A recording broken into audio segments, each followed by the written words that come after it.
everyone, it's Nick Despotidis here in Washington, D.C. And get ready for it.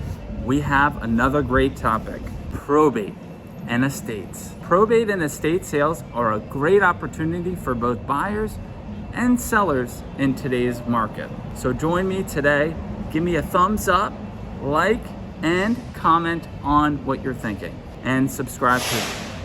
Undoubtedly, there's going to be a lot of great content that's coming out in 2023. Probate sales and estates. What do you need to know about them? We're going to be going through it today from an owner's perspective and from a buyer perspective. So what happens when a family member or loved one passes away? It's unfortunate and it's a lot of work managing the estate of the person that just passed. That's not only their belongings, but what they want to do with their wealth, their legacy. And that often includes real estate. So that's where an estate sale or probate sale comes into play if the estate wants to sell the property. Now, if an estate wants to sell the property, there are a few things they need to do.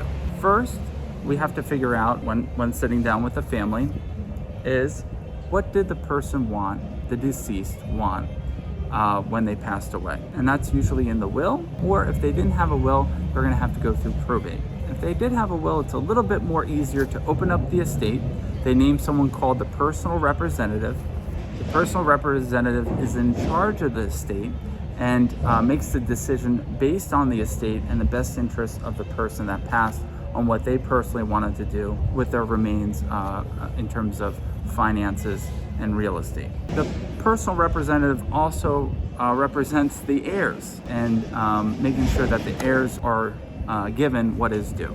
The more heirs, the more complicated it is because they are in charge of making the decisions along with the personal representative. Now, if there is no personal representative named to the estate, that's when you have to go through probate court. Probate court names a personal representative and appoints them the head of the estate to do with their financial affairs. They also make decisions whether they want to keep the property or sell the property.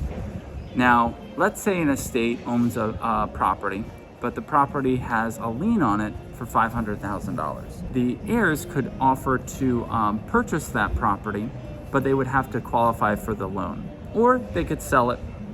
But either way, they need to sell and liquidate those assets. Now, any other assets in the estate must be put into an account called the estate account, which you could open up at a local bank with a death certificate and personal representative documents. This estate account will allow any creditors to claim and collect their debts, like the IRS or a personal loan, car loan that needs to be paid off in the name of the deceased. Now, from a buyer's perspective, when you see an estate sale, that usually means that yes, there is an opportunity to get the house at below market.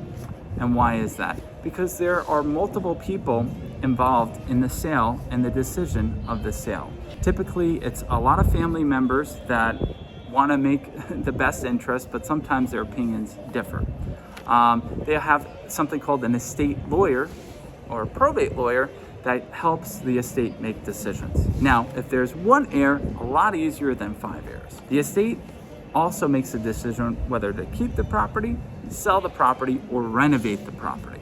Now, we're assuming that if it's going through an estate or going through probate, that the condition of the house was left in a way that they were still living there before they passed, or recently thereafter they passed, they were still living there.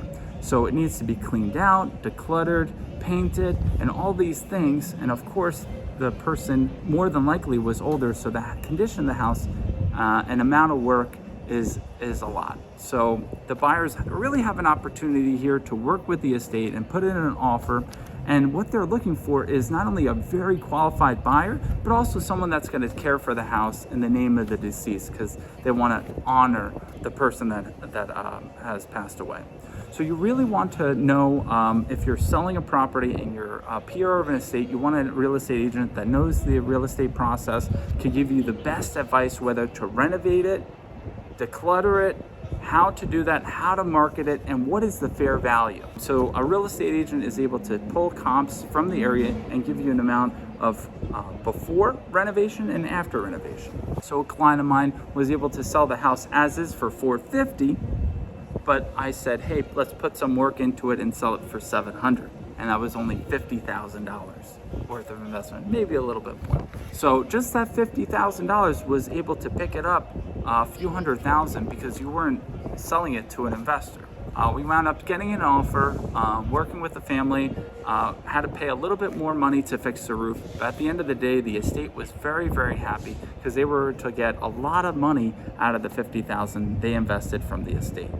Now that money came from the estate and was managed by the PR and the estate attorney to decide what money where to put into. We were able to coordinate that as a quarterback for the client as their real estate agent. And the buyer was able to get a fantastic deal. The average price point in that neighborhood is upwards of $850,000. So you have something that's below market, good condition because it was renovated, but it was an estate, so they had to bear with the estate. They're not as quick as normal sellers. It's a little bit of a time. So in the end, estate sales might be a good time to get a deal, but also a house that has good bones and that you're able to take to the next level, but pay a little bit less. And that's for a buyer. For someone that's a manager of estate, you definitely want a real estate agent that is able to give you the options and lead you in the right direction. So that's it. Let's keep talking about it. Estates, probates, short sales, the real estate market, what's happening in 2023, inflation, so many things to talk about. Join me next week. Join me for my next episode, and make sure you subscribe so you don't miss it. Thanks again.